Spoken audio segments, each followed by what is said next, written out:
In this lesson, we'll use the distributive property to solve problems and simplify expressions. So let's get you started with one of my typical ways I like to think about distributing. So say, Mrs. Schoberg, I come into class and I distribute 3 red M&Ms and 2 yellow M&Ms to each of the 21 students in my class. How many M&Ms do I distribute? Okay, I want you to take your time and solve this problem in 2 different ways. Please pause the video and check back to see if you've done it in the same 2 ways or differently than I did. Okay, what I kind of expected you to try here is way 1, possibly you would say, hey, I wonder if I'm going to give 3 to 21 students, so I'll do 3 times 21. That's my red M&Ms. I give out 63 red M&Ms. And then I have 2 yellow to each of 21 students, so 2 times 21. That's 42 yellow M&Ms. And then to figure out the total, you added these together. 63 plus 42 equals 105. Okay, maybe that was one of the ways you did it. Way 2, possibly, you decided, well, I give each student 5 M&Ms because I'm going to do 3 plus 2. So that equals 5. And then, since I gave 21 people 5 M&Ms, I got 105 M&Ms total. Okay? Let's look at another problem. This time I'm going to give you a picture of a rectangle, and the entire rectangle has a width of 11, and rectangle A has a width of 7, and the height of this large rectangle is 6 units. I want you to find the area of the rectangle marked B, and again, I'd like you to find it using 2 different methods. Please pause the video, solve it, and then come back and check if your ways are the same as mine. Okay. All right, is this how you did it?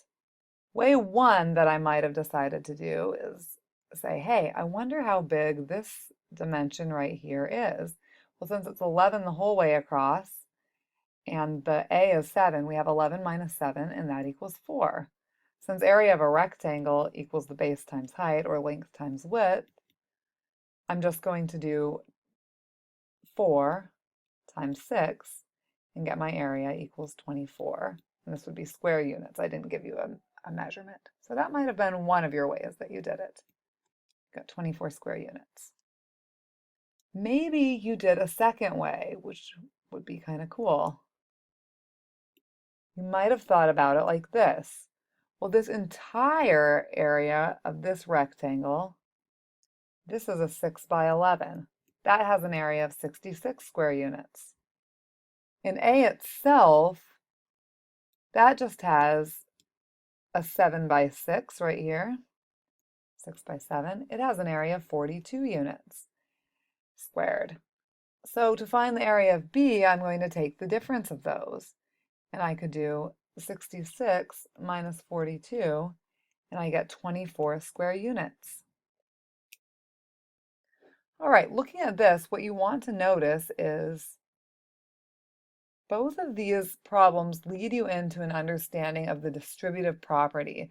The distributive property is a property in math that says, basically, what we learned here, that if you have a single number and you're multiplying it by a sum, you can either take the sum first and then multiply it by A, or you can take A and multiply it by each of the individual parts and then add them together.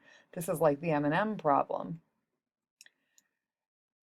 This works very similar if you have a difference, B minus C, and you're multiplying it by A. You can either subtract B minus C first and then multiply it by A, or you can multiply A by B and A by C and then take the difference. This is similar to the rectangle problem. Okay, we're going to use this formal property to solve some problems. So first, here's just some examples, and what I'd like you to do is solve these 2 different ways by using the distributive property. And you can follow along with me, or you can try this on your own. So, example 1. First way, you would probably just do this by order of operations. You would do 4 times 10, 3 plus 7 is 10, and get 40. Distributive property says I would get the same answer if I take each individual part and multiply it. So if I took 4 times 3, and then 4 times 7, and added these together, I should get the same answer. This will give me 12 plus 28, and I also get 40. Okay, let's look at this second one. So again, if I used order of operations, I would do 5 times -4, and that would give me -20. I should double check and see if the distributive property gives me the same answer. So this time I'm going to do 5 times 2 minus 5 times 6, and I get 10 minus 30, which is -20. Notice, again, the answers match and the first answers match.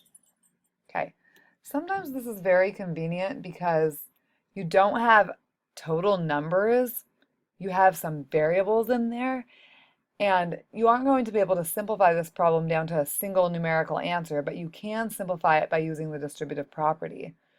So that's what we're going to try to do, use the distributive property to write an equivalent expression. So this first example, -2 times the quantity x plus 6, since I don't know what x plus 6 is, I can't simplify it using the order of operations. So I'm going to multiply -2 times x, and then I'm going to multiply -2 times 6, and I'm going to, because there's an add here, I'm going to add these expressions together. So -2 times x, in math we just write that as -2x. -2 times 6 is -12. So this is -2x plus -12. And because mathematicians are smart and efficient, we don't usually like these double signs like this plus minus there. So we would probably write this as -2x minus 12. Okay, let's do the second problem. It's very similar, but it has a pitfall that a lot of people do. So -3 times 4x, that's the first part.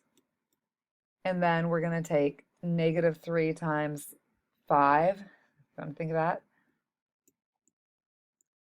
And then we're going to keep this symbol minus. Okay, so -3 times 4x is -12x. And -3 times 5 is -15. And there's a minus this time. So we have -12x minus -15. We'd rewrite that as -12x plus 15. Okay, now you don't have to do this, but typically when I solve a problem like that and I see this and this all together, I notice that -5 is the same thing as plus -5 kind of in my head, and I just automatically would do something like this. I would say -3 times 4x is -12x. I would say -3 times -5 is plus 15, and I would simplify it a little quicker like that. So if you're comfortable with that, feel free. All right, the last thing that you're going to notice that you need to know about this unit is expanded form and factored form. Sometimes you will be asked to write an expression in expanded form.